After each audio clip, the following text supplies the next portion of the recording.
Hi everyone, I'm Mina and welcome to Craigie Talks. Today I'll be talking about the transition from Primary 7 to S1, and we've gathered some of your questions, so hopefully after answering them you'll feel a little less anxious about starting. So the first question is, what happens in the first week of high school? So the first week is really quite relaxed. It's all about getting to know the people in your classes, your teachers and your way around the school really. It's just lots of name games and finding out about everyone that you'll be spending the next 6 years with. The next question is, how will I remember where all the classes are and find my way around the building? So when I was in S1, we had a S6 guide who helped us find our way around the school, but then after a few weeks you have to find your own way. But what I'd say is, if you do get lost, if you ask anyone in the corridor where you are or pop your head into a classroom, any teacher would be happy to point you in the direction of where you need to go. So everyone will be happy to help you really. Next question is, what is the outline of the school day? So you start at 8:30 and you stay in tutor for 10 minutes just for registration till 8:40, and then there's 7 periods in the day and each period is 50 minutes. So you've got 2 periods before break time, 3 periods between break time and lunchtime. So lunchtime is quite late at like 1:10, and then you've got 2 periods after lunch, and then you go home at 3:35. The next question is, what subjects do you get in S1? So I've got them here. So you get English, maths, the language that you studied in primary, science, home economics, drama, PE, music, digital literacy, art, PSE, social subjects, employability and RMPS. What after school clubs do you have and how do you enrol in them? So Craigmont have got a massive range of after school clubs and lunchtime clubs. So I'll just read them out for you. So you've got badminton, girls coding club, Monday manga club, lunch club, scripture union, typing.com, art club, girls rugby, survival cookery, judo, netball, choir, mother tongue club, sustainability club, equalities club. There is a massive range of things that you can do. That's not even half of them. So definitely when you arrive, check what ones you're interested in, because they can be really important for making new friends. The next question is, what are the houses at Craigmont and what kind of stuff do you do with your houses? So there's 5 houses. There's Pentland, Swanston, Calton, Braid and Arthur, named after the hills. We sometimes have assemblies with them, and we've got little competitions throughout the year. For example, sports day at the end of the year, and we also do other things like the food bank collection, and whatever house has brought in the most amount wins. So it's like little competition throughout the year with them. The next question is, what happens during assemblies and how often do you have them?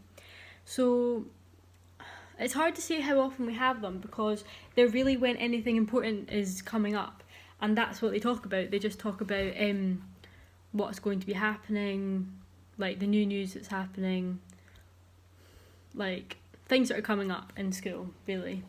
So it's just whenever you need them. And so at the start of the school day, when you walk into Craigmont, there'll be like a poster on the wall saying like what year group you've got an assembly. So if you walk into Craigmont and you see S1 assembly, you know not to go to tutor and just to go to the concourse and sit and wait for the assembly to start really.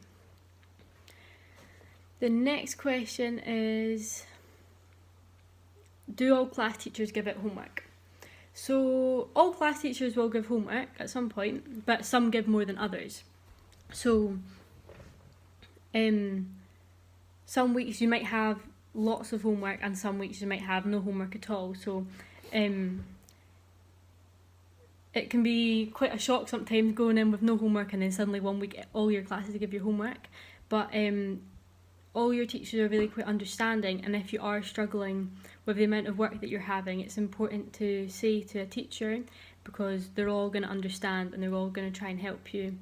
But generally in S1 you won't get too much homework, as the homework will build up as you get closer to exams. So it's not something to worry about too much. The next question is, what is the difference between your tutor and practical set?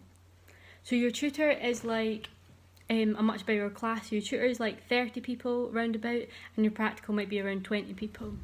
So it's really so that your practical class can have less people, so you can have more one-on-one with the teacher, especially if it's a more practical class like science or home economics or something like that, where you need less people in the class. What happens at lunches? So there's different options. You can go to the canteen, you can have a packed lunch, you can go home, you can go out for lunch. There's lots of different options and lots of people do them all. So and how do you pay for lunches? So there's a box like right when you come in Craigmount on the right, where you're given a pin, and if you put your pin in, you then need to put your money in whenever you want during the day. It doesn't need to be in the morning. And then so that's when you go up to the canteen, you don't need to bring your money with you, you put it in beforehand.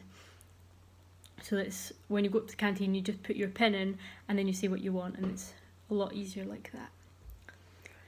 So the next question is high school scary, and how do older students react to you? So I wouldn't say it's very scary, it's not very intimidating, because generally older students are quite patient with the younger ones, so it's not something to worry about really. The next question is, I'm nervous about not being in the same classes as my friends and not making new friends. How did you manage the transition, and was it tough to meet new people? So I'd say it's important to remember that everyone's actually in the same boat. So everyone's starting new. So it's important to keep that in mind, that everyone might be feeling nervous. So it's not just you. And talk to everyone, because everyone's feeling the same really. And yeah, I did find it a bit challenging. But what I really found was really helpful was joining after school clubs or lunch clubs, because there you find people with similar interests to you, so you can make good friends. Another thing about Craigmount is that it's such a big school, which some people might find intimidating, but really what it means is that there's so many more people with so many different more interests and stuff like that, so there's people more suited to you, therefore you're more likely to make closer friendships, because there's such a range of people. There's bound to be so many people with the same interests as you. The next question is, when do we get to pick our subjects? So you don't get to pick your subjects till the end of S2 for S3, so that's not really anything to think about right now. The next question is, what was your favourite thing about starting high school? So my favourite thing has definitely got to be having a new environment every different class. So a new teacher will probably have like a different teaching style from the last class you were in. So I found that really refreshing, just to change classes, get a 2-minute walk before you go to your next class. So that's really refreshing. The next question is, what can I do at home now to help me get ready for high school? So I'd say continue doing the skills that you've learned in primary, and also just maintain a positive attitude, because it's important to be positive about it, because everyone will be okay really. It's not to worry about, and it's important to speak to someone if you are really nervous about it, to help you keep a positive attitude. So that's all the questions done. Thank you very much for listening, and I'll see you next time on Craigie Talks.